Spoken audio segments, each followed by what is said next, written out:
우리에게 지혜가 날 때 지혜가 나의 노력 없이, 기대 없이, 원함 없이 그냥 하다 보면 어느 순간이 나죠. 어느 순간 일어나는 이걸 아마도 정확하게 난 화두수행 같은 데서 돈을 해본 적이 없으니까 돈 오라는 말 자체가 이렇게 지혜가 일어나는 모습을 묘사하는 말은 상당히 괜찮죠. 몰록 일어난 거니까. 근데 이제 중국에서 그 돈 오라는 말의 의미와 우리가 수행하면서 지혜가 일어나는 것은 약간 다르죠. 왜냐하면은 중국에서 돈 오라고 하면은 그건 한 번 깨치면 디엔드죠, 디엔드. 한 번 돈을 했다면 돈을 했다고 하면 이건 그냥 끝난 거예요. 그게 무슨 말이냐면 돈을 했다면 모든 삶의 문제가 순간적으로 해결되는 것. 이게 이제 중국에서 말하는 돈의 의미죠. 근데 우리는 안 그래요. 우리가 수행을 해 나가면서 통찰의 지혜가 내 본질에 대한 실제 내 삶에 대한 이해들이 일어나죠. 지혜로서 일어나요. 일어나지만 이 일어나면 언제나 모자라죠. 우리는 언제나 부족해요. 어떤 이해가 생겼다 하더라도 또 시간이 좀 지나면 그 지혜 힘이 약해지고 그 지혜 힘이 약해지면 또 화나고 욕심나고 괴롭고 이렇게 다시 물러나게 되죠. 그래서 또 수행해 나가다 보면 또 내가 이해한 지혜의 내용에 대해서 더 깊은 이해가 생겨나고 또 떨어졌다가 또 수행해 나가다 보면 내가 이해한 지혜의 내용에서 더 깊은 이해가 생겨나고 이렇게 우리는 점점점 이해가 깊어져 나가는 거죠. 한 번 이해했다고 하나에 대해서 어떤 이해가 생겼다 해서 그와 관련된 모든 문제가 그 순간 해결되지 않죠. 생각에 대해서 어떤 이해가 생겼다 하더라도 그 한 번의 이해 일어남으로 생각에 대해서 내가 문제를 가졌던 고통의 문제가 순간에 해결되지 않아요. 우리 수행에서 보면 그래요. 중국 선사들은 정말 한 번 깨달으면 싹 끝났을까요? 상당히 의심스럽죠. 선어록 같은 거 보면 한 번 깨달으면 싹 끝난 것처럼 뭐 생사화 문제를 해결했다. 그건 표현이 그래요. 생사화 문제.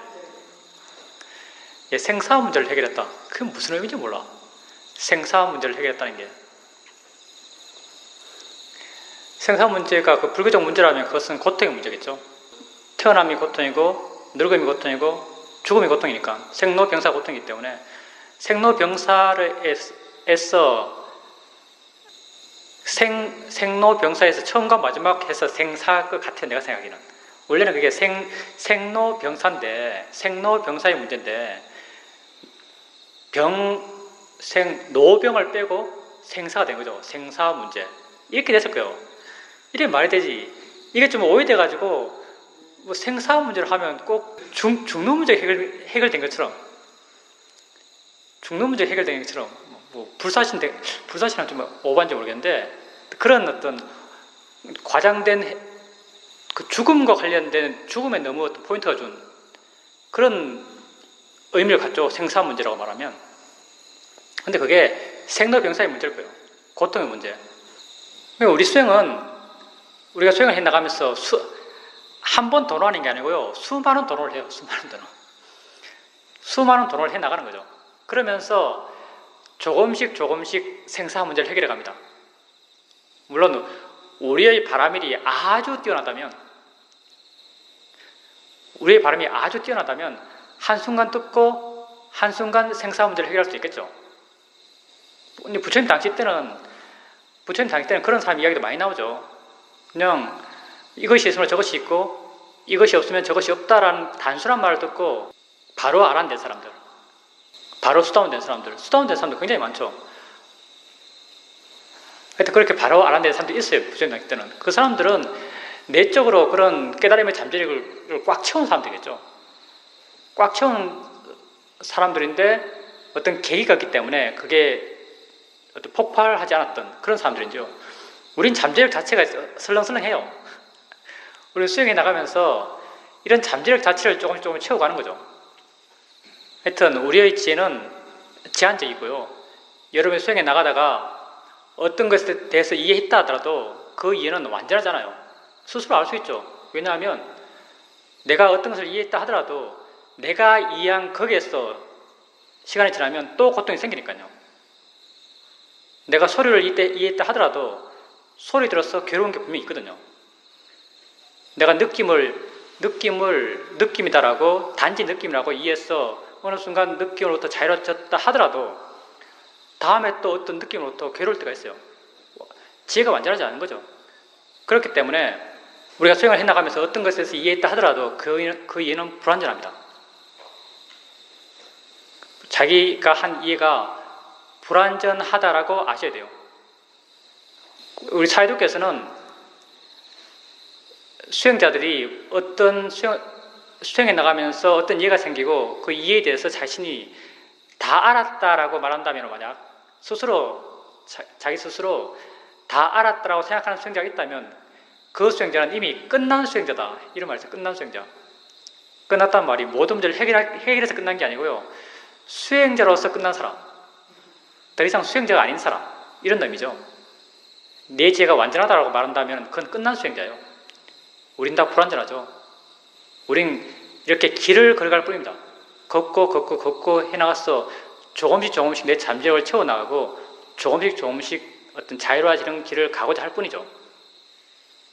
우선 자기 스스로 알죠. 아라한들은 수다원 같은 경우는 모를 수도 있을 거예요. 근데 아라한 같은 경우는 다 스스로 알지 않을까 생각해요. 왜냐하면 부처님 당시 때 부처님 와서 부처님께 수행 주제를 받고 이제 가서 수행하잖아요. 부처님 당시 때 수행자들은 워낙 수행 바람이 돼서 수승했어요. 부처님 옆에서 계속 안 배워요. 이런 경우가 있는 거죠. 나이 들어서 출가했던 출가자가 있어요. 출가자가 이제 부처님 밑에서 비구가 스승 밑에 살아야 될 기간이 4년인가 5년 있어요. 4, 5년 정도는 스승 밑에서 승가의 규칙을 배우고 수행자로서 기본적인 자질을 닦는 그런 기간이 있거든요.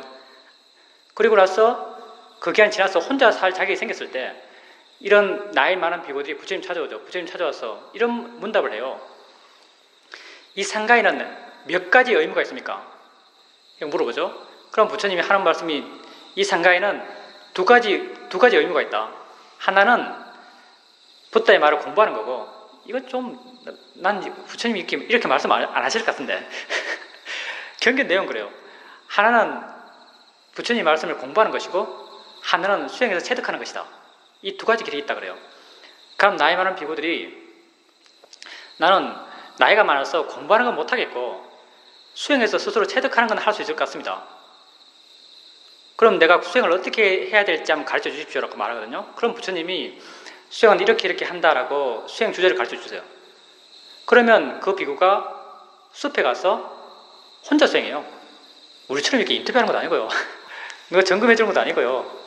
숲에 가서 그냥 혼자 수행해요. 부처님 바람을 굉장하지 않나요? 그냥 한 번, 그 몇 분 될까요? 한 10분? 길면 10분?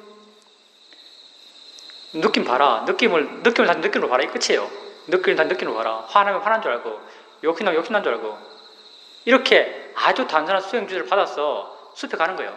숲에 가서 혼자 수행하시고 과유를 쭉쭉 진행돼 나왔다가 마지막에 아란 되잖아요. 아란 되면은 스스로 아란 된 줄 알고요. 부처님 다시 찾아와요. 찾아와서 부처님에게 이러이러해서 내가 이렇게 되었다라고 부처님께 보고 비슷한 걸 해요. 그 아란들이 와서 부처님께 보고하는 게 많이 나와요. 그 장면들이. 그리고 설령 그렇게 보고하지 않더라도요. 또 재밌는 게 뭐냐면 이게 사실관계는 모르겠고요. 경전만 보면 누가 도과를 성취하면요. 천인들이 부처님한테 와가지고 누가 어디 사는 누구 비구가 수다원 됐대요 라고 말을 해줘요. 천인들이 와서 부처님에게 그렇게 말을 해줘요. 누가 아란 됐습니다. 누가 수다원 됐습니다. 신빙성은 좀 떨어진 것 같지만 이거 말이 안 되는 그 가운데 하나가 뭐냐면요. 만약에 그렇게 알려면은 상대의 마음을 아는 타심통이 있어야 돼요.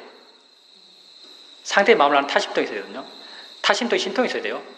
근데 상대의 마음을 알 때요. 이게 갑을 관계가 있어요. 더 수준 높은 마음이요. 더 수준 낮은 마음을 알아요. 무슨 말이냐면 아라하는 수담을 알 수 있어요. 수다원은 아란을 알 수가 없어요. 천인들이 어떻게 알죠, 그걸? 천인들 별로, 과위 있는 천인들이 별로 없거든요. 물론 과위 있는 천인들이 없는 것도 아니지만, 하여튼, 물론 아란의 천인들도 많아요. 아란의 천인들은 어디 살까요? 아란의 천인들이 사는 곳은 딱 한 곳입니다. 아란의 천인들이 사는 곳은 딱 한 곳, 정거천이에요, 정거천. 정거천이라고 들어보셨어요? 정거천이라고 세계 위에 있는, 세계천 제일 위에 있는 곳이 정거천이에요, 정거천. 정거천에 갈 수 있는 사람은 딱 정해져 있어요. 누가 가냐면 아나함이 가요, 아나함이. 아나함들만이 가는 곳이 정거천이에요. 아나함들이 정거천에 가기 때문에 아나함의 불교의 그 한문 이름이 불황가죠, 불황가. 돌아오지 않는 사람이에요. 왜냐하면 정거천에 가면 다 아란되니까. 그 정거천에 가면 아나함이 정거천에 가 태어나잖아요. 그럼 정거천에 살면서 아란돼요. 아란되고 나서도 정거천에 사는 자기 수명만큼 살아요. 그래서 정거천에 아란들이 많죠. 그런 아란들은 뭐 알겠죠. 아란 됐는지, 수다원 됐는지, 사다원 됐는지. 하여튼 천인들이 부처님 가서 이렇게 부처님께 복을 해요.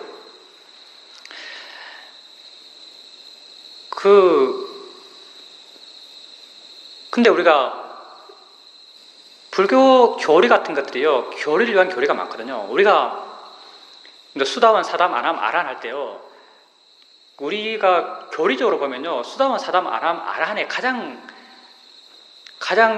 핵심적인 포인트는 열반이에요, 열반. 이론은 그렇잖아요. 열반을 정득했다, 이게 가장 핵심적이죠.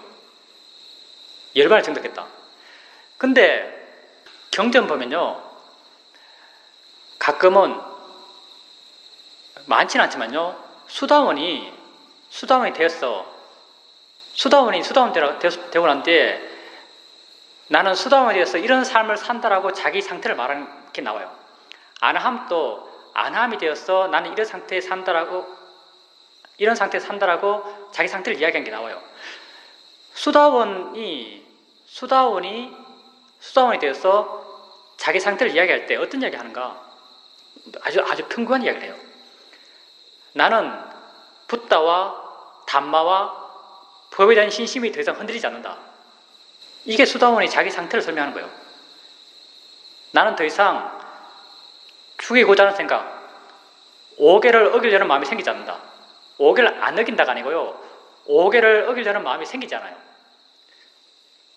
이게 수다원이 자기 상태를 설명하는 말이죠.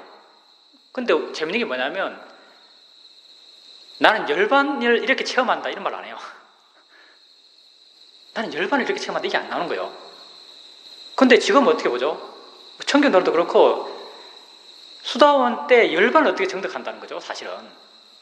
윗바사나 16단계 지혜도 보면 11단계 지혜부터 열반을 향해서 마음이 어떻게 작용하는지 그걸 설명하고 있어요. 다 열반 중심으로 도학할 이야기하거든요. 근데 그게 경전적 접근과는 많이 달라요. 경전에서는요, 열반이 절대 이렇게 안 나와요. 수다원이 우리가 지금 이론적으로는 수다원 체험 가운데 열반이 최고의 체험이고 그것이 있어야 수다원인데, 수다원이 자기 상태를 설명하면서 열반 얘기 안 해요. 뭐 사견이 없다는 것, 불법성 삼보에 대한 신심이 흔들리지 않는다는 것, 오계를 어기지 않는다는 것, 이런 이야기예요. 아나함도 마찬가지. 아나함도 어느 친구가, 자기 동네 친구가 2명 있는데, 자기는 부처님들 귀의해서 얼마 안 됐어요. 한 몇 년? 근데 수행해서 아나함이 됐어요. 자기 친구는 아주 어릴 때 유행의 삶을 떠나서 고행하면서 또 돌아다니다가 30년 지나서 이렇게 고향에 돌아왔어요. 둘이 만났죠. 만나서 고행자의 삶을 살아갔던 그 친구에게 이 제가자가 물어요. 너 그렇게 30년 동안 돌아다니면서 수행했는데 어떤 이익이 있었느냐라고 묻죠. 그러니까 그 고행했던 친구가 말을 못해요. 어떤 이익이 있는지. 그래서 대묻죠. 그럼 너는 어떤 이익이 있었냐라고 물어요. 그러니까 이 아나함이 자신이 불교생활을 통해서 아나함이 되어서 어떤 이익이 있었다는 걸 말을 해요. 그것도 아주 평이한 말을 하는 거죠. 난 더 이상 화가 안 나. 난 더 이상 욕심이 없어. 나는 더 이상 오기를 어기려는 마음이 안 생겨. 이런 이야기를 해요. 거기에서도 난 열반을 어떻게 체험해? 열반을 체험한 사람들이요. 도과 이야기 하잖아요.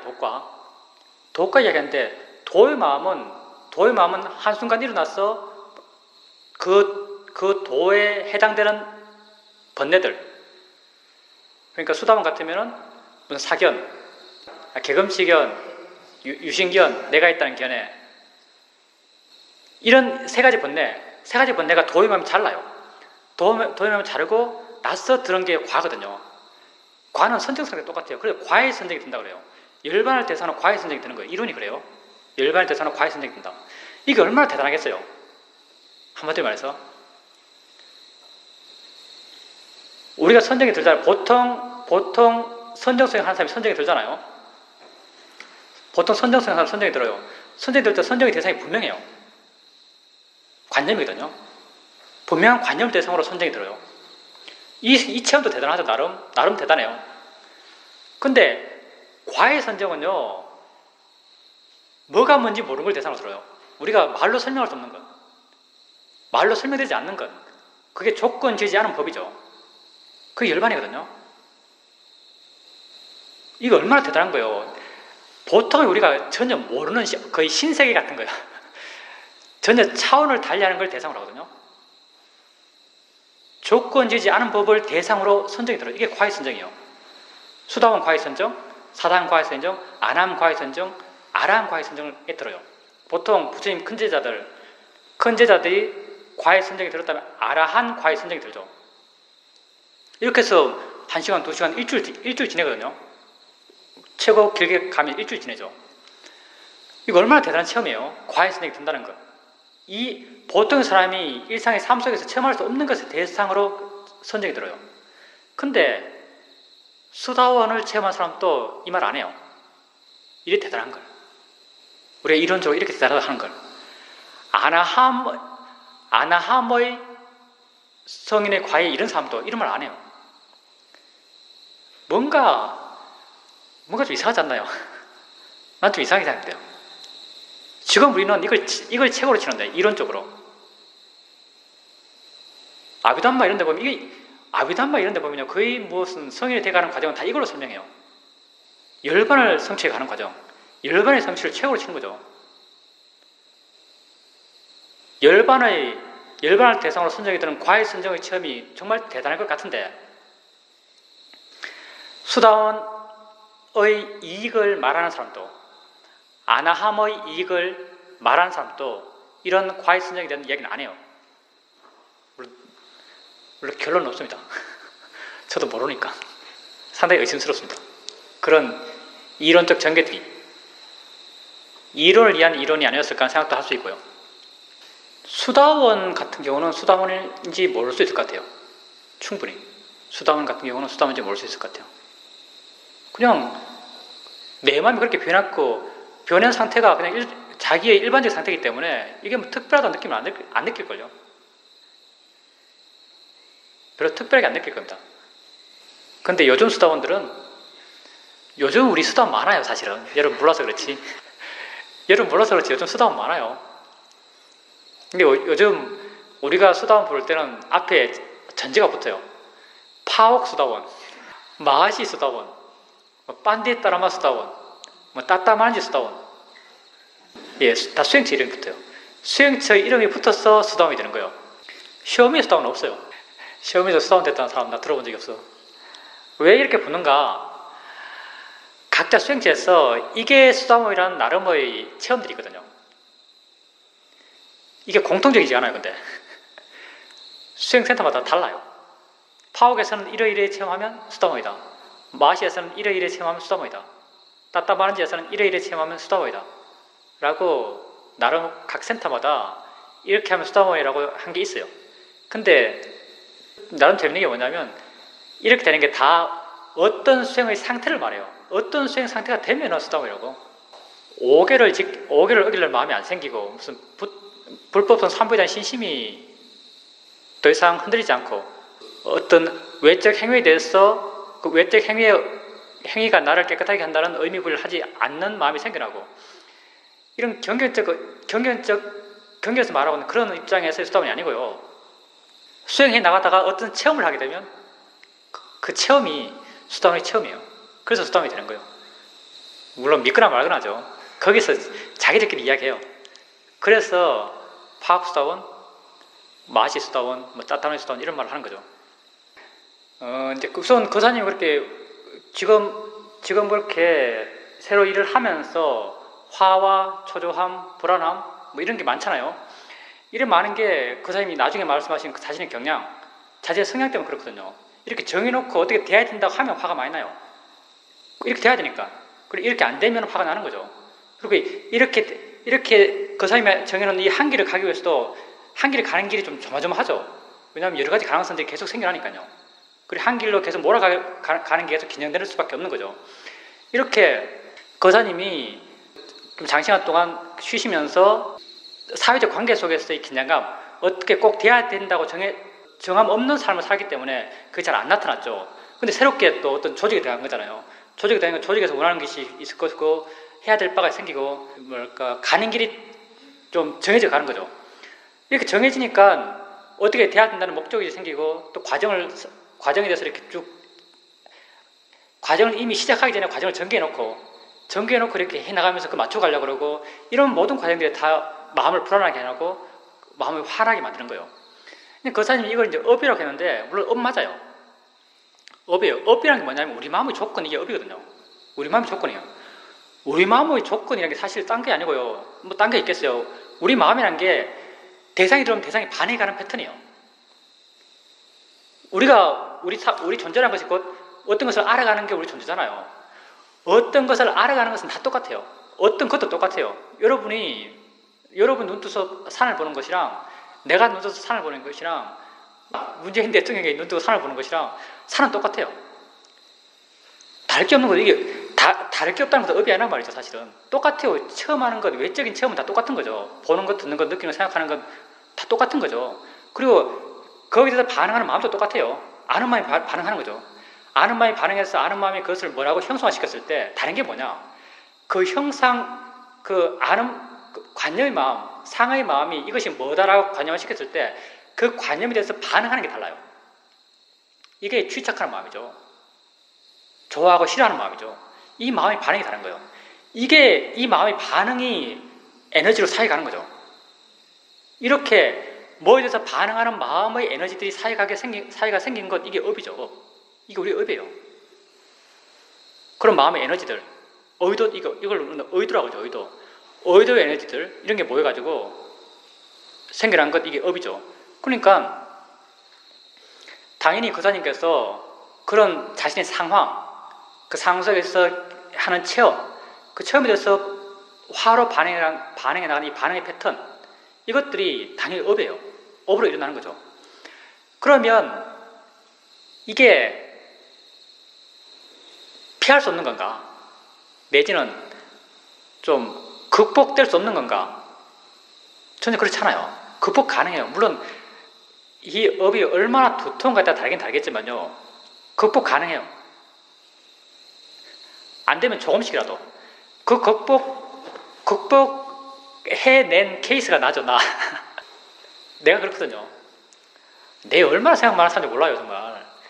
근데 그 사람이 말씀하면 그대로예요. 내 성향이 그래요. 똑같아요. 사실은 시험이 수행하기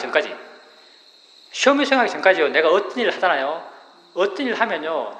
그 일이 시작해서 그 일이 끝날 때까지 모든 경우의 수를 다 따져요. 다 따져서 그 경우의 수에 어떻게 대처할 것인지 다 생각해놔요. 실제 전개되면요. 내가 생각했던 거 별로 안 일어나요. 근데 그게 중요한 일이라면 어떤 사람과 만나서 어떤 일을 해결해야 한다면 그 사람과 만나서 그 사람이 무슨 말을 하면 나 무슨 대답하고 또 무슨 말을 하면 무슨 대답하고 이 생각이 머리에서 멈추질 않아요.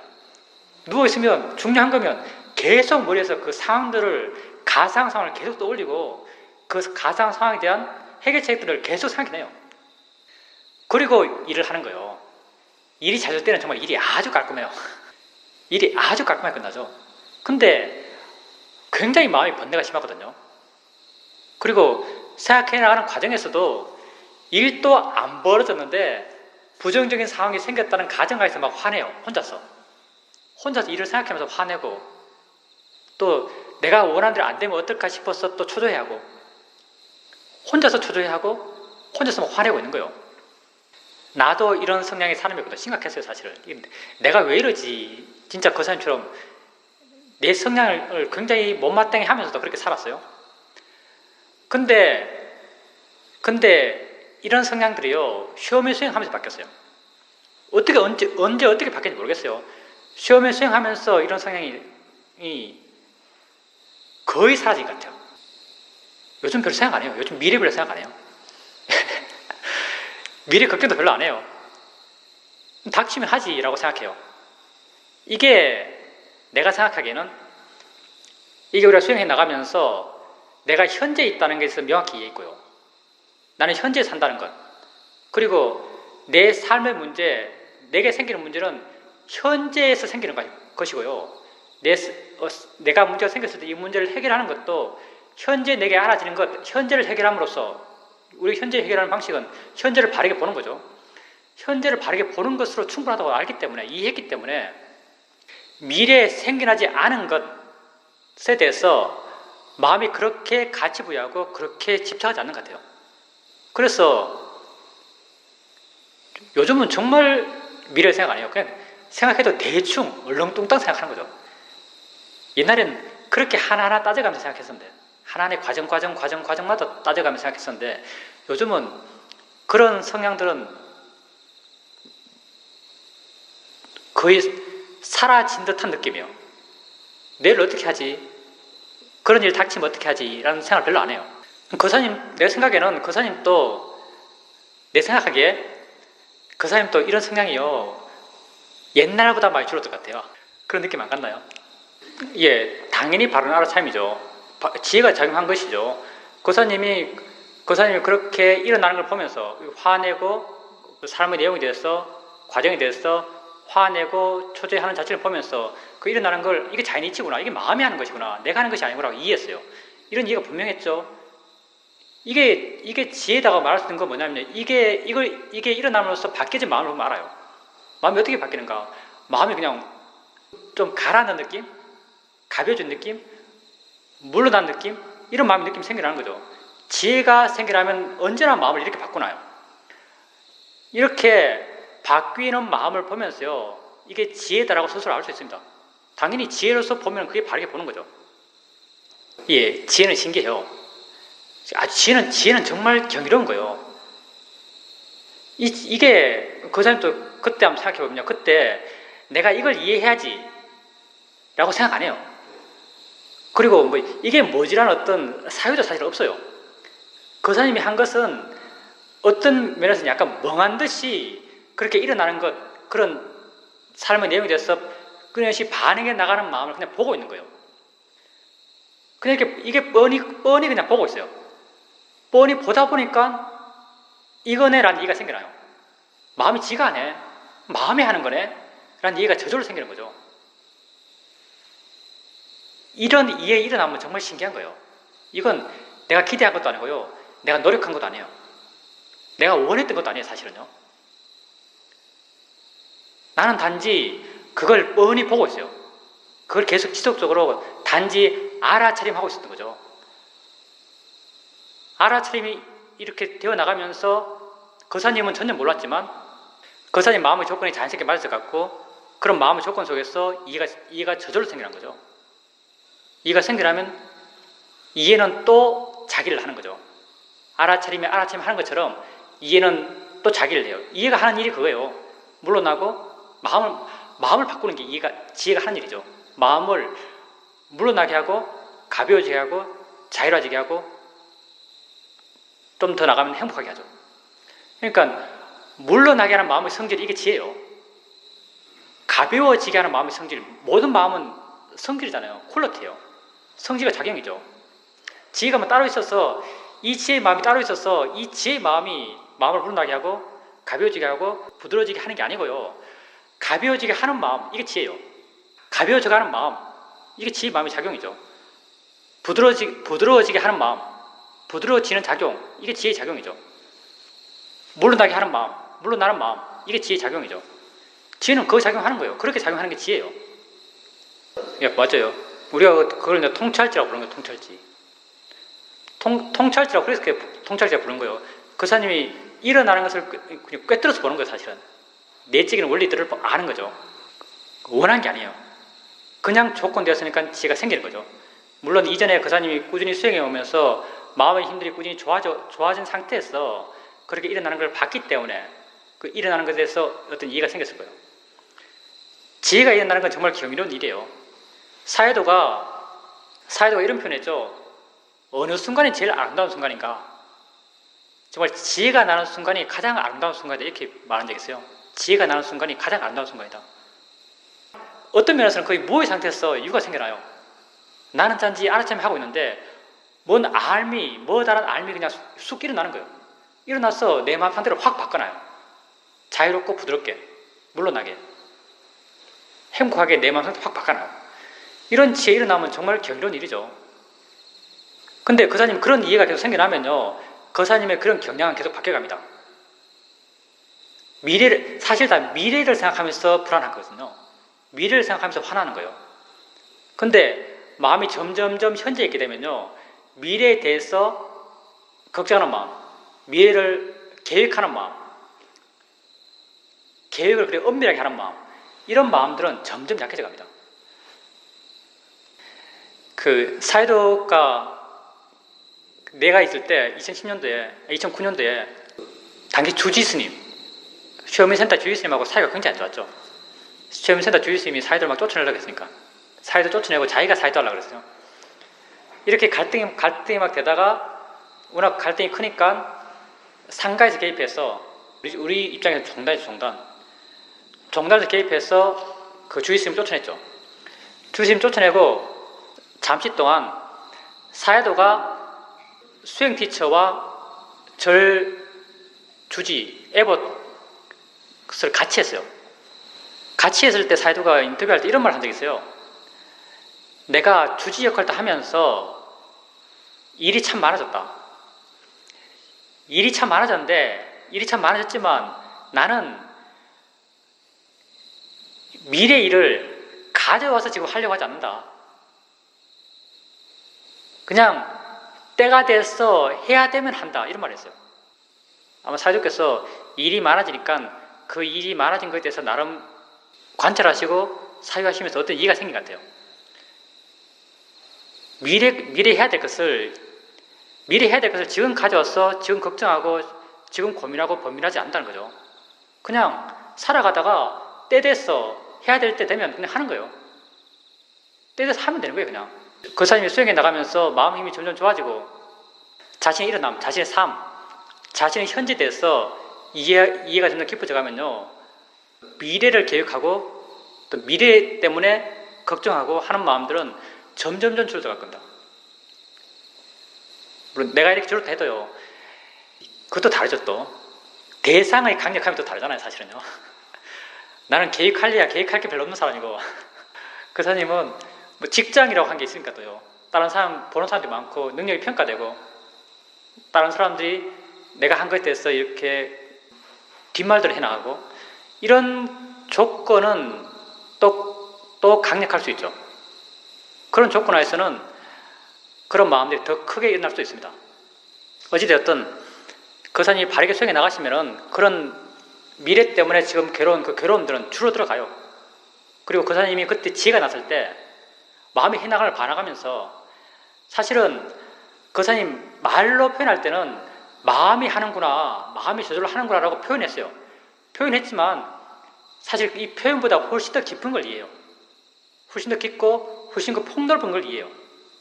거기에 정말 다양한 어떤 이해들이 함께 있거든요. 그런 이해들이요, 이해가 생겼을 때 그 사람이 마음이 변하잖아요. 그런 계획으로부터 자유로운 마음이 되나가요. 그리고 그런 이해가 시간이 지나면서 약해졌다 하더라도요, 그런 이해가 사라진 게 아니에요.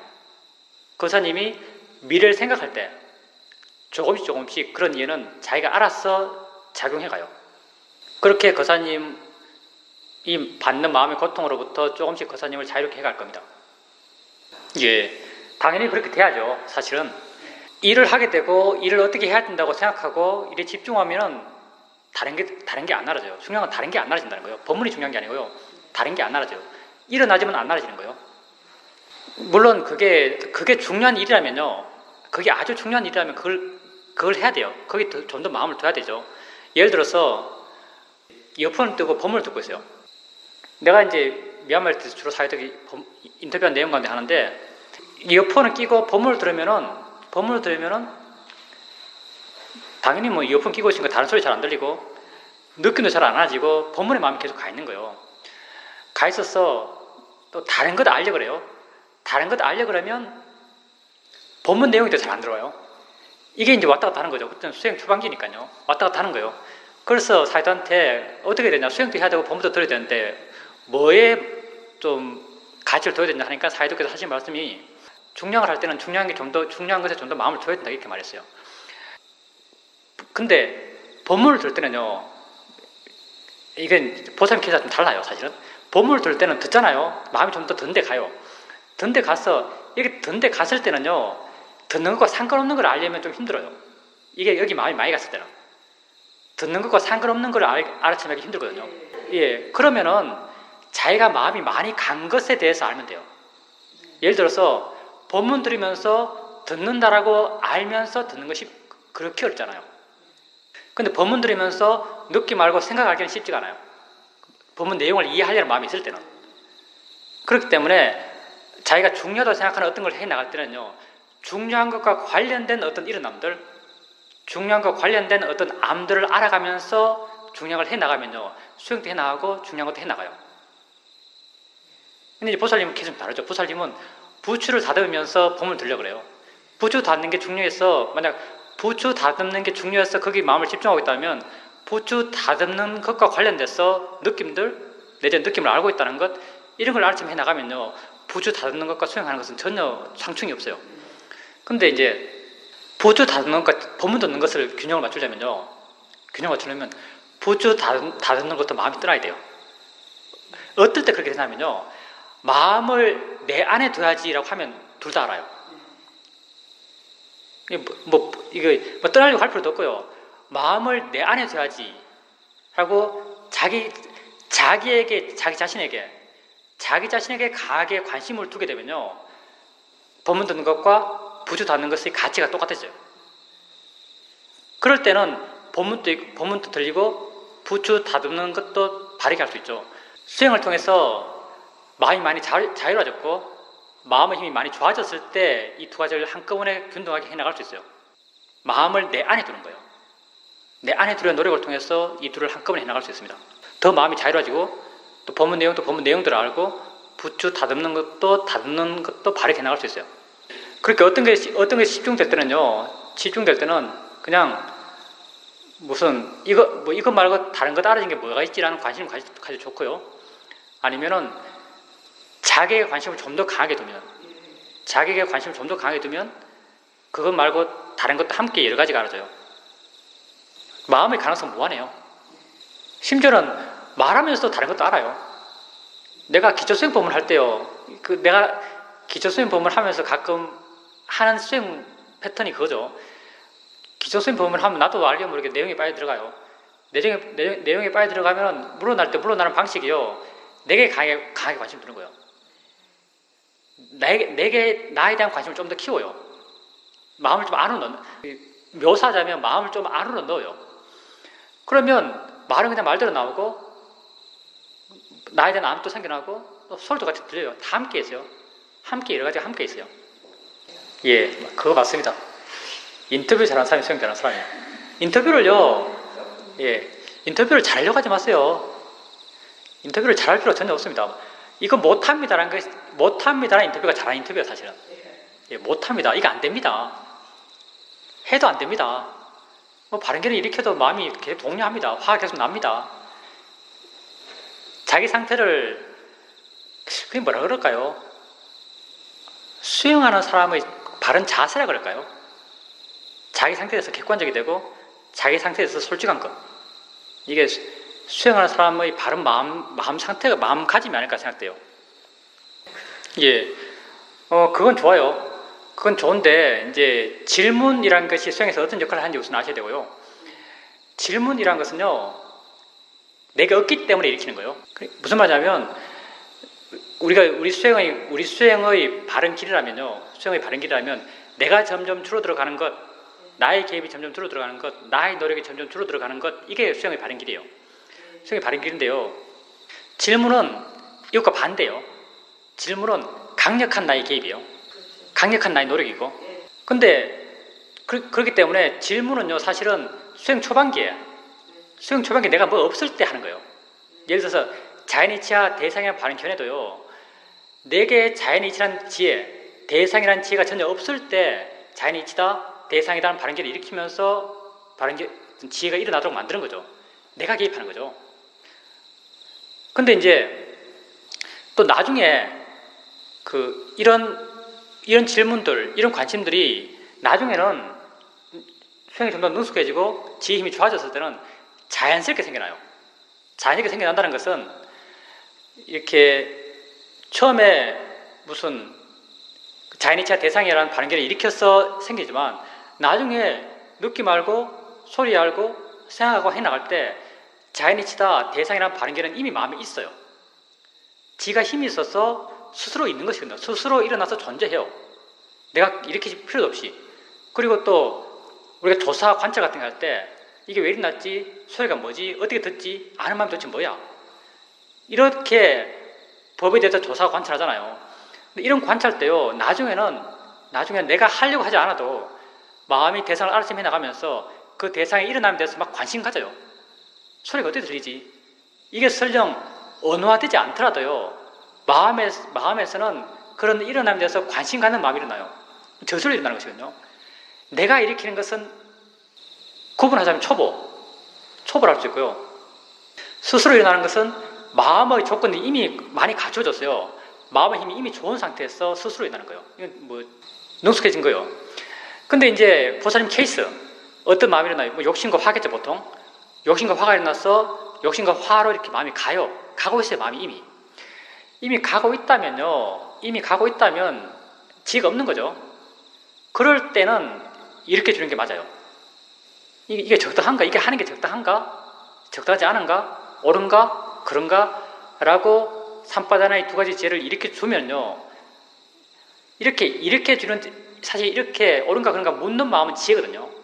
지혜가 있어서 옳은가 그런가 묻게 되면요, 답은 이미 정해져 있어요. 항상 잘못된 거죠, 사실은. 하면 안 되는 거예요. 이렇게 하면 안 된다, 따라가면 안 된다라는 답이 나오죠. 답이 나오면 따라가지 않으려는 마음이 생기고 하지 않으려는 마음이 생겨나요. 그렇기 때문에 보살님이 그렇게 마음이 뭔가를 따라서 해나가려고 할 때 옳은가 그런가, 적당한가 적당하지 않은가를 물어주는 것은 아주 좋아요. 사실은 쉽지 않은 일이죠. 쉽잖아요. 왜냐하면 번뇌가 힘을 갖고 막 밀고 나가는데 그 밀고 나가는 것과 반대되는 마음을 일으키는 거예요. 의지로서. 이건 노력이 많이 필요해요. 적당한가 적당하지 않은가, 옳은가 그런가 이렇게 주는 거예요. 근데 또 아까 똑같이요, 보살님 마음이 정말 좋을 때 수행을 꾸준히 해나가고 실제단 이해들이 있고 이렇게 쭉 되어나갈 때 마음이 어떤 에너지를 일으켜요. 뭘 하자라고 욕망을 일으키죠. 하자고 욕망을 일으키고 이렇게 욕망 일으킨 마음을 알아요. 일어났네라고 알잖아요. 아는 순간 의미 없다고 아는 지가 있어요. 어떨 때는. 그럴 때가 있거든요. 내가 의미 없다고 사유하는 게 아니고요, 일어난 걸 아는 순간 의미 없어, 따르면 안 돼 라고 아는 마음이 생겨나요. 이해하는 마음이 생겨나죠. 이해하는 마음이 생겨나면 그렇게 하려고 하는 마음의 에너지는 뚝 떨어져 버려요. 힘이 쭉 빠져버리죠. 그렇게 욕심과 화로 뭔가를 하려는 마음은 힘이 쭉 빠져요. 이렇게 일어난 지혜는요, 보살님 마음의 내재적인 어떤 잠재력 속에서, 좋은 마음의 균형들 속에서 저절로 생겨난 지혜죠. 이런 지혜가 없다면 이렇게 주세요. 이렇게 주는 건 아주 좋아요. 그게 이제 사실 그것도 그 대상이 뭔가에 따라 달라요. 대상이 주로 화와 욕심이잖아요. 화는 그럴 때다 해서 안 하기 쉬워요. 화는 뭐 쉽다고도 상대적인데 화는 아주 그렇게 어렵잖아요. 그리고 화는 사실 많이 해요. 화내고 싶어 하지만 화 안 내요. 물론 이게 옳지 않다라는 알을 통해서 그럴 수도 있고요. 사회적인 조건들, 남들도 보고 화내면 또 남이 평가하고 이런 사회적 조건 때문에 그럴 수도 있고요. 화의 마음이 일어나고 화의 마음이 옳지 않다고 해서 억제하는 건 그렇게 어렵지 않아요. 근데 진짜 어려운 건 욕심이거든요. 욕심. 보살님이 옛날에 안 했다 하는 건 거의 대부분 화일걸요. 화나서 화가 하려는 걸 안 하는 건 쉬워요. 근데 욕심이 뭘 하려고 그래요. 욕심이 뭘 하려고 그러는데 이 욕심이 해나가는 걸 옳은가 그런가? 적당하지 않은가? 이거 갖고 막으려면요 진짜 어려워요. 이거 욕심의 에너지는 정말 거의 어떠냐면은 잘 보이지도 않지만 밀려오는 강물 같아요. 나를 그냥 막 밀고 가요. 이렇게 그게 아주 뭐 경유도 아니에요. 이렇게 막 지 혼자 요동치면서 그 분명히 어떤 에너지가 드러나지도 않아요. 그냥 가만히 있는 듯이 느껴지면서도 막 밀려가요. 내가 그만큼 욕심의 마음은 강력하거든요. 이렇게 강력한 욕심의 마음이 뭔가를 해나가려고 하고 어떤 에너지를 이렇게 가요. 하겠다고. 근데 그런 에너지를 따라서 막 따라가는 것은 너무나 자연스러워요. 왜? 욕심을 나라 생각하거든요. 그리고 번뇌가 있을 때는 욕심이 주는 결과를 행복이라고 알아요. 만족이라고 하는 거죠. 이런 착각 속에 살기 때문에 욕심의 마음이 어떤 걸 해나갈 때 그걸 바른지 알고 그릇된 줄 알아서 하지 않는 것. 그렇게 할 수 있다면 그건 정말 삶의 패러다임일 거예요. 이거 정말 드문 일이에요. 사실은요. 우리 일상 살면서요. 여러분 일상 살면서 욕심의 마음을 억제하고 통제하고 바르게 보려고 노력하는 거 별로 없어요. 사실은. 그냥 해나가지. 정말 욕심의 마음이 일어나고 욕심의 마음을 알고 욕심이 하려는 것을 바르지 않다고 알아서 하지 않을 수 있고 이게 좀 능숙해지면요. 사람이 바뀔걸요. 생이 바뀔걸요. 개도 지킬 필요 없어요. 사실은. 개는 저절로 지켜지니까. 수행하는 시간이 굉장히 많아질 겁니다. 정말 무서운 건 안 보이는 거죠. 안 보이는 거. 우리 수행이 문제를 해결하는 건 아주 단순해요. 내게 보이는 것, 다시 말하면 내게 알아지는 것. 내게 알아지는 걸 바르게 알므로써 문제를 해결해요. 단순하죠. 내게 알아지는 느낌들, 소리들, 생각들 다 알아지잖아요. 알아지는 것을 바르게 보려고 그래요. 자연이다, 대상이다, 법이다, 작용이다, 성질이다, 내게 아니다. 이렇게 바르게 봄을 통해서 내 문제를 해결해 가요. 그럼 우리에게 제일 어려운 게 뭘까요? 안 보이는 것. 안 보이는 것은 어떻게 해결해요? 바르게 볼 수 없는데. 화와 욕심 가운데 안 보이는 게 뭐냐면 욕심이 안 보여요. 욕심이 좀 더 내 앞에 있거든요. 욕심이 좀 더 나와 가깝게 있어요. 나와 좀 더 동일시돼요. 동일시가 되기 때문에요. 욕심이 안 보여요. 안 보이니까 당연히 욕심을 바르게 볼 수가 없어요. 바르게 볼 수 없기 때문에 욕심으로부터 우리는 자유로울 수가 없어요. 근데 보살님이 지금 말하는 건 거의 대부분 욕심이거든요. 우리가 살아가면, 물론 화도 있겠지만 화는 아주 순간순간 강력한 것이고, 일상의 삶 속에서 하고 나서 후회하는 것 상당히 많겠지만, 내 생각에는 헛되게 시간 보낸 것, 별 의미 없이 시간 보낸 것, 보면 다 욕심이거든요. 근데 그 욕심의 마음이 잘 안 보여요. 보이기만 하면 제대로 볼 수 있을 텐데, 잘 안 보여요. 근데 보살님께서 그렇게 봐나가는 욕심의 마음을 그렇게 볼 수 있다는 것은 그만큼 마음이 좋아졌다는 거예요. 보살님이 아까 마음을 이렇게 볼 수 있고 아는 마음도 봐지고 의도도 보이고 한데 생각하는 마음도 봐지고 한데 왜 그 마음이 잘 안 보이는가? 그게 욕심이 때문에 그래요. 근데 다른 마음이 그렇게 잘 보였다는 것은요, 욕심의 마음도 조금 잘 보여간단 말이에요. 또 마음은 똑같거든요. 다 성질이에요. 그렇게 욕심의 마음이 해나가는 걸 봐나가면서 그게 옳은지 그런지 판단하고 옳은 걸 해나가고 옳지 않은 걸 하지 않을 수 있다면요, 삶의 방식에서 가장 급격한 변화가 아닐까 생각해요. 알아진 걸 계속 바르게 알아가는 거예요. 알아진 걸 계속 바르게 알아가는데 우리에게 알아지지 않는 것, 이게 정말 문제예요. 사실은요. 수행해 나가면 나중에 문제는 이거예요.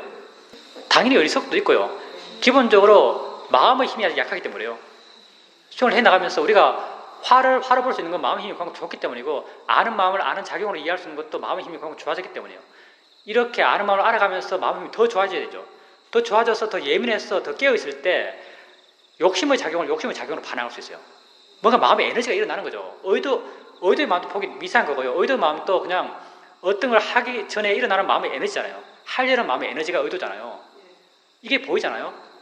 욕심도 똑같거든요. 욕심도 마음에서 어떤 에너지가 일어나요. 어떤 걸 원하는, 어떤 걸 바라는, 어떤 걸 하고 싶어 하는 에너지가 일어나는 거죠. 마음이 더 미세해졌을 때 이렇게 꼭 내가 하는 것처럼 가면 쓰고 일어나는 욕심의 마음을요, 내가 하는 것이 아닌 그냥 그 일어남으로 조금씩 볼 수 있어요. 마음의 힘이 더 좋아졌을 때. 이렇게 되었을 때 욕심을 작용을 할 수 있고요.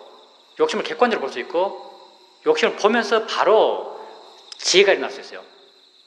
지혜도요, 그걸 명확히 알아야 지혜가 일어나는 거예요. 예를 들어서 우리가 수행해 나가면서 지혜가 자연스럽게 일어난다 했을 때, 소리 들으면서 저건 소리를 뿐이야 라는 이해가 있어요. 그러면 능숙해졌을 때 소리 듣자마자 소리를 대상으로 이해한 지혜는 벌써 있어요. 그건 대상을 명확히 알았을 때 있는 것이거든요. 욕심과도 똑같아요. 욕심에 대해서 수행해 나가고 욕심에 대해서 이해해 나가요. 이해해 나갔을 때 욕심을 명확히 알았을 때 욕심에 대한 이해가 생길 수 있는 거죠.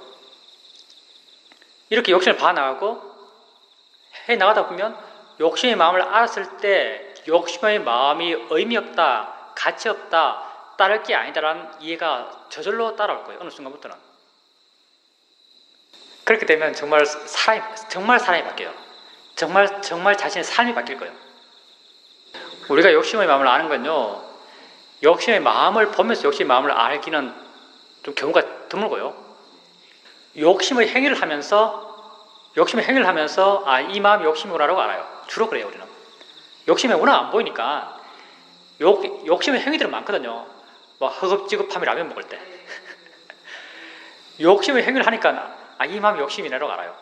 정신으로 TV 볼 때 욕심의 행위를 하니까 아, 이 마음이 욕심이라고 알아요.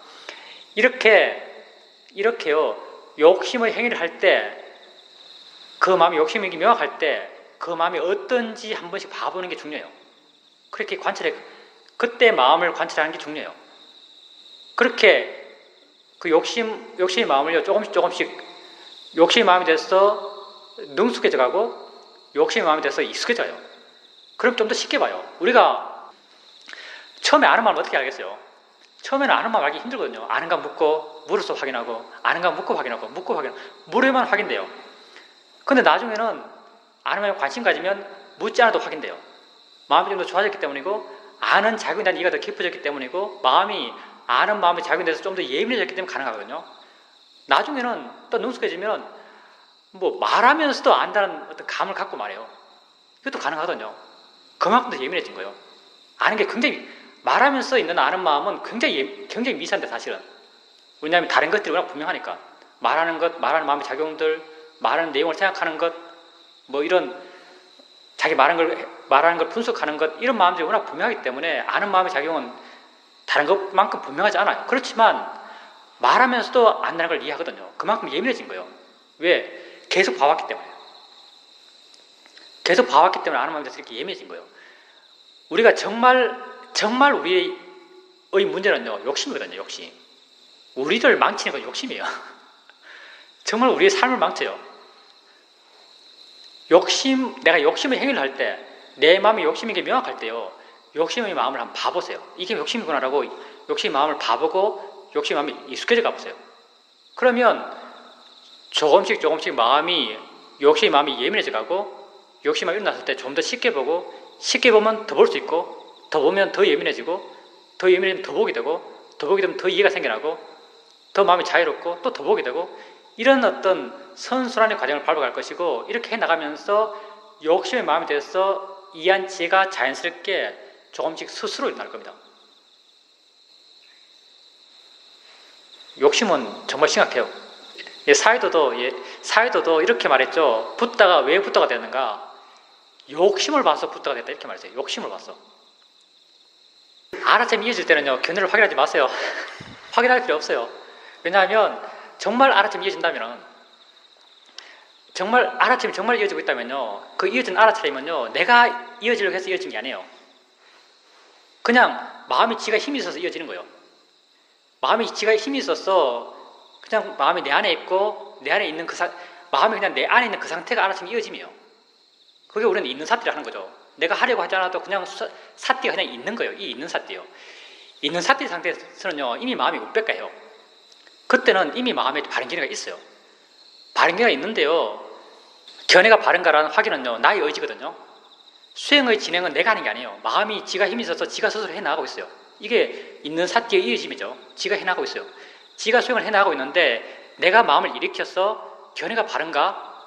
라고 해나가면요, 이런 수행의 진행이 끊겨요. 수행이 단절되는 거죠, 사실은요. 이게 별로 효과적이고 바람직한 방법이 아니에요. 바람직하지 않아요. 그래서 알아차림이 나의 노력 없이 자연스럽게 이어지고 있다면요, 이미 견해는 발라요. 견해는 바르기 때문에 굳이 바른 견해가 있는지 확인할 필요는 없다고 생각되고요. 그리고 만약에 확인하고 싶으면요, 그냥 아주 가볍게 체크하세요. 바른 견해 지혜가 있는가? 바른 견해 지혜가 있는가는 좀 막연하죠. 대상으로 이해하고 있는가? 대상이라는 지혜가 있는가라고 확인해 보세요. 이미 마음을 이해하고 있어요. 그런 지혜가 있으면 확인될 거예요. 자연의 이치라고 이해하고 있는가라고 확인해 보세요. 그럼 이해하고 있어요. 자연스럽게 마음이 알아서 알아차림을 이어가고 있다면요, 그런 지혜는 이미 있기 때문에 확인할 필요가 없어요. 이제 사회도하고 인터뷰할 때 이런 인터뷰 한 적 있죠. 어느 순간부터 이제 수행에서 내가 아무것도 안 해요. 그냥 좌선하면 그냥 가만히 앉아 있는 거예요. 앉아있지 어떤 에너지도 어떤 걸 하려는 마음을 안 일으키는 거죠. 그냥 가만히 앉아만 있는 거예요. 물론 수행이 아주 잘 될 때요. 그래서 내가 좀 너무 안 하니까 좀 의심이 생겼죠. 그래서 인터뷰할 때 사이도한테, 아니, 수행해서 내가 너무 아무것도 안 한다, 너무 안 해서 뭘 해야 되지 않나라는 생각을 하는데 뭘 해야 되느냐라고 물어본 적이 있어요. 뭘 해야 되느냐. 사이도께서 마음이 지가 알아서 하고 있는데 뭘 할 게 있느냐, 마음이 지가 알아서 하면 그냥 아무것도 안 하고 그냥 가만히 있어라, 그 상태로 그냥 가만히 있어라, 이렇게 말했어요. 그냥 마음에 관심 4개 있고 마음이 일어난 대상들, 내가 아는 대상에 대해서 마음이 동요하지 않고 그런 알아차림 상태가 쭉 이어지고 있다면요, 그 사람이 수행에 개입해서 할 건 없어요. 마음이 이미 바르게 하고 있는 거죠. 내가 이해하는 바로는요, 쇼민성을 오래 하고 쇼민 심리소 수행을 능숙하게 해나가게 되면요, 그리고 수행을 통해서 자기 마음이 바람직한 방향으로 조금씩 바뀌어가면요, 수행에 대해서 자연스럽게 그런 마음 상태가 되는 것 같아요. 수행에서 그렇게 애달파지 않아요. 그 수행 안 한 과거에 대해서 그렇게 밀어두지 않아요. 마음이, 우리가 수행을 해 나간다는 게 기본적으로 우리 마음이 점점 우백해져 간다는 거예요. 우백가. 우백가는 좋아함, 싫어함, 마음이 반응을 하지 않는 마음 상태이고 우백가의 마음이죠. 내가 과거에 수행하지 않았다는 것에 대해서 우백가해요. 그렇게 후회하지 않아요. 그리고 내가 지금 수행하지 않는다는 것에서 그렇게 자책하지 않아요. 그냥 그런 사실이 있을 뿐이에요. 그리고 이게 옳지는 않기 때문에요. 옳지는 않기 때문에 그냥 수행하려 그래요. 수행하려고 하는 것이 이게 잘못될 생각 바르게 가야 되라는 강렬한 마음의 에너지가 아니에요. 마음의 에너지가 그렇게 강렬히 나잖아요. 왜냐하면 내가 전혀 줄도록 하니까. 그냥 지금 수행하지 않는 이 순간, 알아차림이 없는 이 순간이 바람직하지 않기 때문에 그냥 아주 가볍게 동전 딱 뒤집듯이 수행하지 않는 상태가 바르지 않기 때문에 지금 그냥 단지 수행할 뿐이에요. 지금 단지 알아차림을 할 뿐이죠. 알아차림을 지금부터 해나갈 뿐이에요. 지금부터 해나갈 뿐이지 과거에 내가 하지 않은 것에 그렇게 후회 안 해요. 난 이런 마음이 되는 게 굉장히 자연스러운 어떤 과정이라고 생각해요. 근데 이제 여기 함정이 있어요, 함정이. 이게 시험에서 오래 하게 되면요, 점점점 내가 하려는 마음이 줄어들어요. 나의 에너지가 줄어들고 나의 노력이 줄어들어요.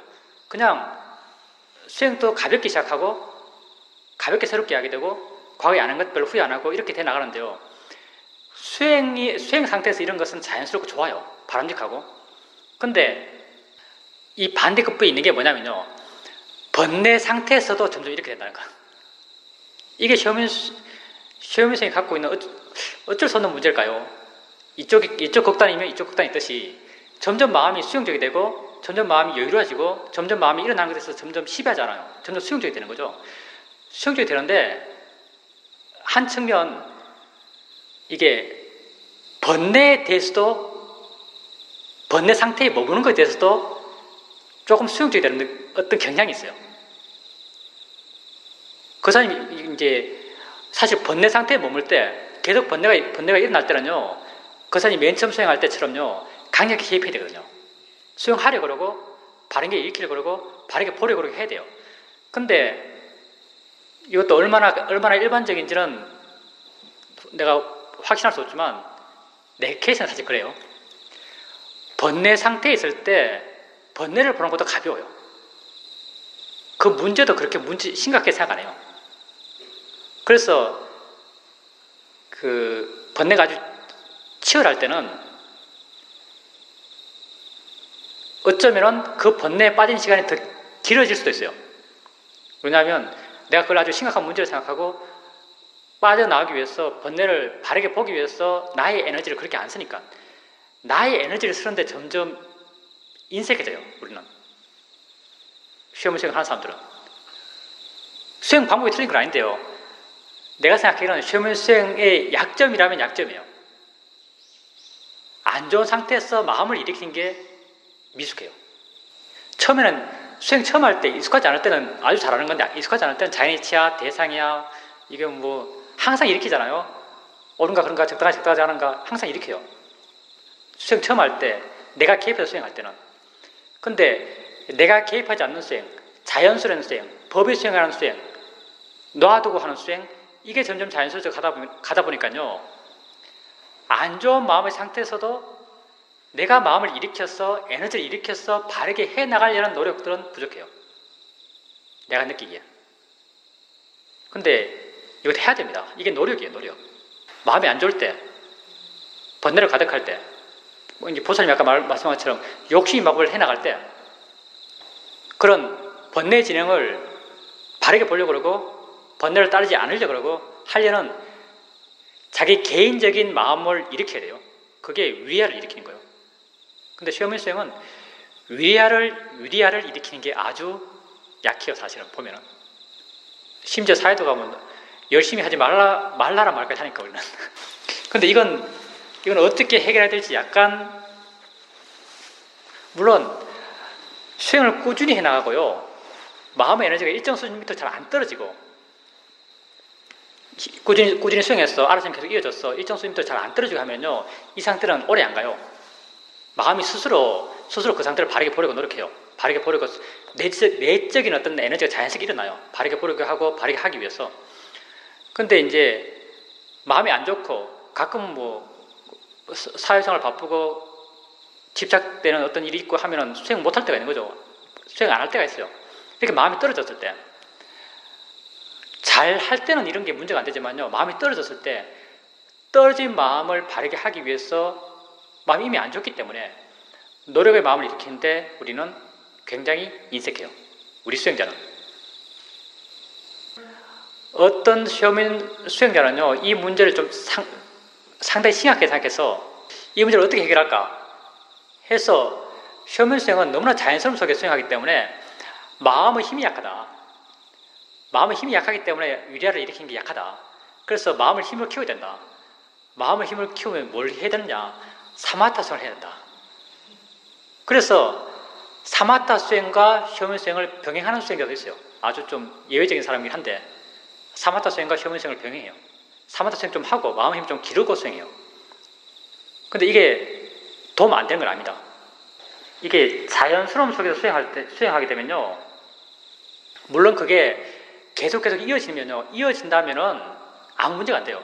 왜냐하면 마음의 내적인 에너지들이 계속 일어나서 노력도 계속 일어나고 지혜도 계속 일어나서 계속 관심이 생겨나고 그런 힘들어 계속 수행이 나가요. 쭉 이어지고 있다면 아무 문제도 안 돼요. 자연스러움 속의 수행이. 근데 이렇게 이어졌다 끊어졌다 하잖아요. 단락이 있다면요, 자연스러움에 의지하는 수행이 문제가 될 수 있어요. 왜냐하면 이어져서 계속 마음의 힘이 커지지 않기 때문에요. 수행을 시작해서 노력 없이 자연스러움 속에서 수행해 나가요. 좀 좋아져가죠?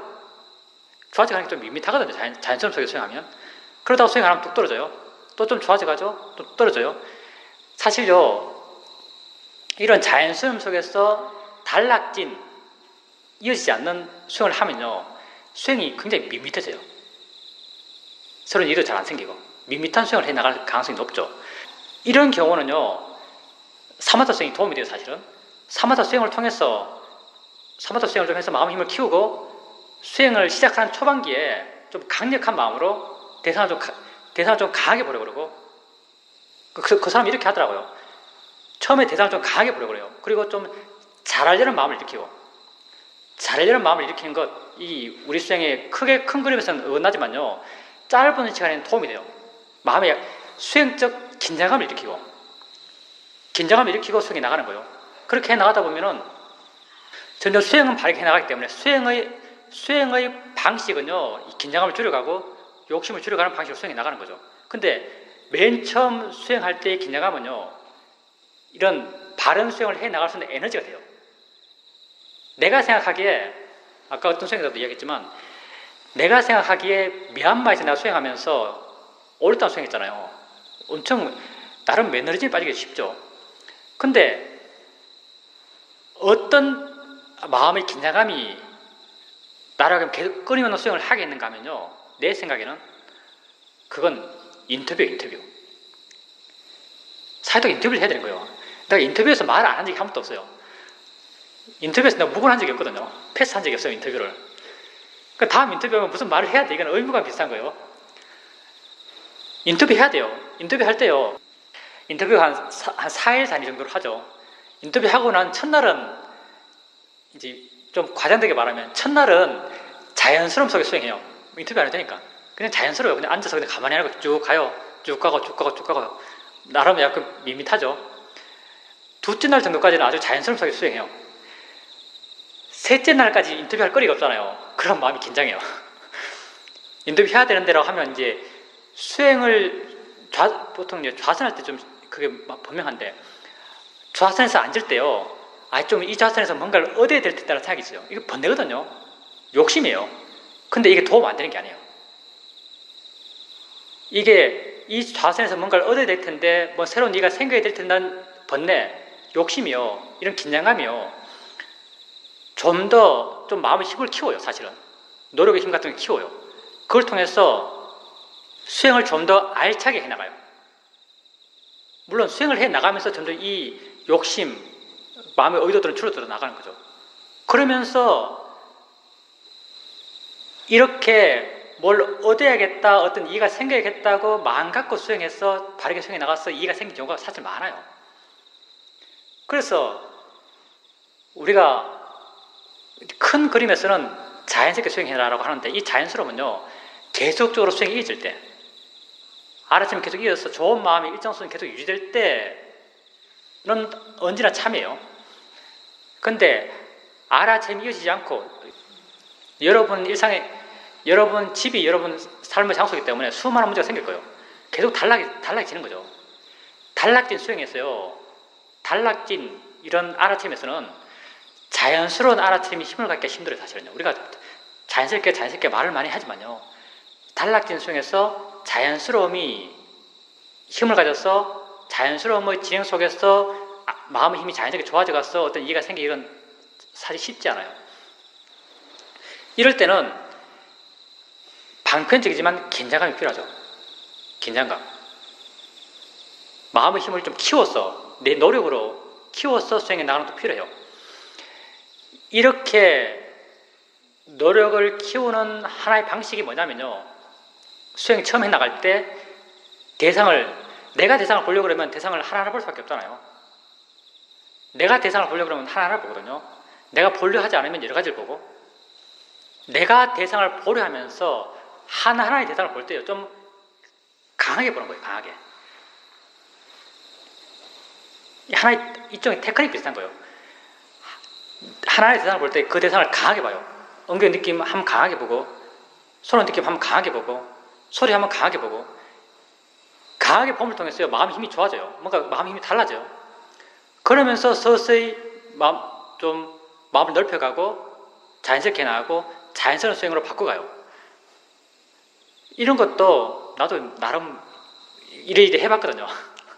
그 문제를 해결하기 위해서. 이렇게 나가면 그냥 단락진 수행에서 자연스러움만 해나가는 수행과 좀 다르게 수행할 수 있어요. 좀 더 알차게 수행할 수 있어요. 그게 우리의 문제입니다. 안 좋은 상태도 수행적으로 수행하는 게 아니고 약간 패배감으로 수행해요. 수행적으로 수행한다는 것은 바르게 보기 위해서 수행하는 거죠. 당연히 있는 거지, 자연의 이치지라고 수행하는 거. 이런 수행은 당연히 해야 되겠죠. 근데 바르게 보려고 하지 않으면서 개선하려고 하지 않으면서 수용해요. 이런 경향이 우리에게 있어요, 사실은. 쉐어미 수행자에게. 그렇다 해서 우리 수행 방법이 잘못된 건 아니에요. 근데 그게 우리 약점은 분명해요. 그게 우리 약점이에요. 물론 이제 보살님은 바른견해라고 계속 일으키면서 보살이 바른견해라는 그 말 자체에 대상이다, 자연이치라는 그 말이 녹아 있겠죠. 녹아 있어서 어떤 바른견해라고, 보살님은 바른견해라고 이야기해 주지만 마음은 알았어. 그걸 대상으로 이해하고 자연이치로 이해해 나가기 때문에 바른견해가 있는가라고 하면 대상에 대한 이해가 있는가, 자연이치라는 이해가 있는가라고 저절로 마음이 알아서 확인해 갈 거예요. 말이 중요한 것이 아니고 그 말의 의미를 마음이 어떻게 이해하는가에 따라 달린 거죠. 사실 나는 바른견해가 있는가는 확인 안 해요. 나는 확인한다면, 바른견해를 확인한다면 좀 더 직접적인 거 확인하죠. 대상이지, 대상이 있는가도 아니고 그냥 대상이지, 뭐 자연의 이치지, 사실 확인할 때 별로 없지만 마음이 아주 심하게 반응하면은 대상이지, 자연의 이치지라고 이렇게 바른견해 지를 그냥 일으켜 주죠. 근데 보살님이 이제 그렇게 해봤기 때문에 마음이 그 질문을 이제 그렇게 받아들인 거죠. 그리고 바른견해 지혜가 있는가라고 했을 때 바른견해 지혜가 일어나는 거잖아요.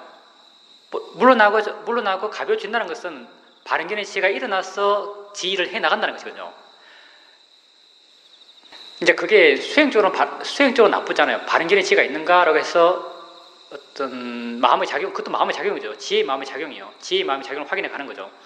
수행적으로는 바른견해 지혜가 있는가, 바른견해 지혜가 확인하고, 바른견해 지혜가 있는가, 바른견해 지혜가 확인하고, 확인되니까 계속 확인해 가는 것, 그것도 수행적으로는 나쁘지 않죠. 근데 이제 좀 더 크게 보면은 우리가 수행해 나가는 게 어떤 이해가 생겨서 하는 거잖아요. 어떤 이해가 생겨서 해요. 이해는 마음의 균형이 맞는 상태에서 이해가 생겨나요. 마음의 균형이 맞으면요, 나란 게 없어요. 그냥 일어나고 진행될 뿐이에요. 보살님이 바른견해 지혜가 있는가라고 확인하는 이상은 마음의 균형은 안 맞아요, 사실은. 왜냐하면 바른견해 지혜가 있는가라고 확인하는 사람은 나거든요. 그리고 그 질문 그 자체도요, 내게 바른견해 지혜가 있는가라고 확인해요, 사실은. 그 말을 마음이 받아들일 때요, 항상 나라는 전제가 있어요. 내게 바른견해 지혜가 있는가 확인해요. 왜냐하면 질문도 내가 하는 것이고요, 확인하고자 하는 것도 나에게서 확인해요. 나다라는 관념이 안 떨어지거든요. 그렇기 때문에 바른견해 지혜가 있는가, 그게 수행적으로 나쁘지 않지만요, 지혜가 날 수 있는 마음의 상태로 만들어 가는 데는 문제가 있어요. 그래서 내가 더 바람직하게 생각되는 것은 마음의 대상에 두통이 있어요. 마음이 반응해요. 화내요. 그러면 바른견해 지혜가 있는가라고 확인하죠. 그럼 바른견해 지혜가 있어요. 순간 바른견해 지혜가 작용하면서 좀 물러나고 가벼워지고 자유로워져요. 그리고 그냥 내가 알아요. 좀 멀뚱멀뚱 본다는 것. 반응하지 않고 좀 떨어져서 보고 있다는 것. 떨어져서 보고 있으면요, 바른견해 지혜 있게 보는 거예요. 이게 떨어져서 보는 것을 지속적으로 질문해가면서 확인할 필요 없어요. 그냥 떨어져서 보고 있는 거예요. 이 보는 상태를 그냥 계속해 나가면 돼요. 이게 좀 더 지혜를 목적으로 한다면요, 좀 더 바른 수행의 상태죠. 그냥 이렇게 해 나가는 거예요. 바른견해 지혜를 갖고 그냥 멀뚱멀뚱 계속 반응하는 거예요. 그런 과정 속에서 알아차린 힘들, 고요함들, 지혜들, 신심들, 노력들, 이 힘들이 저절로 좋아져가요. 이렇게 저절로 좋아져가는 자연스러운 마음의 진행 속에서 이해가 생기는 것, 이게 이제 지혜가 생기는 과정이죠. 바른견해 지혜가 있는가라는 질문은요, 내가 개입하는 것이고, 나의 개입에서는요, 이해는 안 생겨요. 물론 그렇게 하는 게 잘못됐다는 말은 아니에요. 예, 그게 아까 내가 말했던 그 자연스러운 수행의 약점이죠. 자연스러움을 해나가는 수행의 약점. 그리고 우리의 고통이 분명하면요, 수행을 해나갈수록 고통이 분명하면요, 수행해야 한다는 것도 너무나 분명해요. 우리가 여러분의 삶에서 1차적으로 만나는 고통은 화죠. 화의 고통이 심해요. 화가 났을 때 사람들이 다양한 해결 방식이 있겠죠. 화가 났을 때 어떤 사람은 목욕탕에 간다든지, 어떤 사람은 먹는다든지, 어떤 사람은 잔다든지, 어떤 사람은 영화 본다든지, 세상 사람들 하면 이렇게 해결하지 않을까요? 화가 났을 때. 물론 화에 대해서 막 해결하려고 막 사유하는 경우도 있겠지만, 근데 수행을 해 나가고 수행이 뭔지 이해하고 수행을 통해서 문제를 해결하는 걸 좀 체험해 나갔을 때 마음이요, 스스로 아주 명료하게 이해하고 있어요. 괴로울 때는 수행해야 한다. 정말 괴로울 때는요, 다른 것 안 해요. 정말 마음이 괴로울 때는요, 무슨 영화 보고 무슨 놀러 가고 여행 가고 이게 아니에요. 정말 괴로울 때는 수행을 이해한 사람은 정말 괴로울 때는요, 그 괴로움을 봐요. 화를 봐요. 이게 오토매틱으로 마음이 명료하게 거의 다 이해하고 있고 그 방향으로 움직여요. 그럼 당연히 보살님이 오래 수행하셨고 수행에 대한 이해가 깊기 때문에요, 화가 났을 때 의도하지 않더라도요, 마음은 이미 이해하고 있어요. 화로부터 벗어나고 싶어 하니까 화를 대상으로 수행하려는 마음이 일으키려고 안 그래도 저절로 일어나는 거예요. 그리고 화를 보는 거죠. 화를 보면서 자연스럽게 마음에서 지가 질문해 나가요. 이 마음이지, 화지, 일어나는 거지, 내게 아니지, 대상이지라고 계속 바르게 반응하려고 하는 거죠. 그때는 화라는 대상이 명료하기 때문에 수행하려는 마음도 아주 강력한 거죠. 근데 나중에 화가 사라지고 마음이 그냥 평이해졌어요. 평이한 마음이 되었을 때 수행하려는 마음은 지혜거든요. 나 자신에 대한 관심이에요. 이런 관심이 별로 없는 거예요, 사실은. 번뇌에 있을 때 벌써 마음이 많이 약해졌기 때문에 나에 대한 관심, 이런 게 약해요. 약해서 내재적으로 수행하려는 마음이 안 생기는 거죠. 문제가 없으니까 수행 안 하는 거예요. 위리아를 일으켜야 될 시간이죠. 노력을 해야 돼요. 알려고 해야 돼요. 생각해 줄 필요도 있고요. 삶의 의미들, 이 순간의 의미들, 가치 있는 삶이 뭔지에 대한 어떤 사유들, 이렇게 생각을 하면서 수행의 의미를 깨우치고 일깨우고 그렇게 수행 쪽으로 나 자신을 이끌어가는 그런 노력들이 필요하죠. 예, 그만큼 마음이 가볍기 때문에요. 마음이 무거우면 대상으로 가요. 마음이 무거우면 관념으로 가거든요. 관념이 곧 내가 말한 내용이죠. 내용이 가면 당연히 마음이 이렇게 무거워지면 하나만 알아요. 내용만 아는 거죠. 근데 우리가 수행을 해 나가는 게 점점 마음이 가벼워져가는 우백까지라는 과정 가는 거죠. 우백까지 마음이 제일 가볍거든요.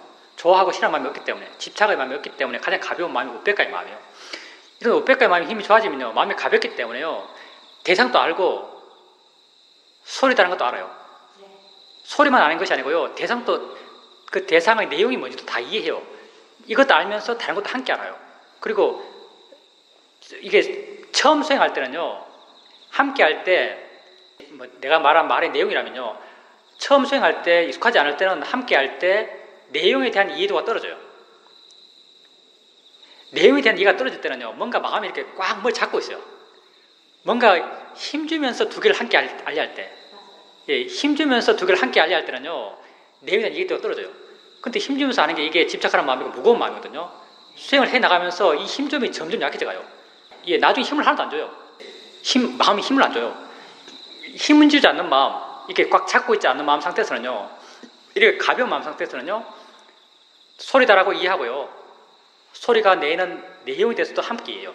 이때는 내용에 대한 이해도가 안 떨어져요. 이거 점점점 100% 가까이 가지만 안 떨어진 거죠. 이게 가장 명료할 때가 사실은 책 읽으면서 수행할 때예요. 책 읽으면서 수행할 때, 수행하려고 애쓸 때, 마음 노력할 때, 마음 잡고 이것 알고 저것 함께 알아야지 라고 이렇게 할 때는요, 책 내용에 대한 이해가 뚝 떨어져요. 근데 마음이 점점 자연스러워지고 가벼워지고 밝아져가고 어떤 영향들이 넓어져 갈 때, 책 읽으면서 이해할 수 있는 건 많거든요. 마음이 잃는다는 것, 안다는 것, 내용들이 마음이 지나간다는 것, 여러 가지가 있어요. 어떤 이해가 함께 있으면서 책의 내용도 점점 100% 이해로 가까워져 가요. 점점 마음이 가벼워지기 때문에 그렇고 수행하는 마음이 바르게 되어 나가기 때문에 그렇대요.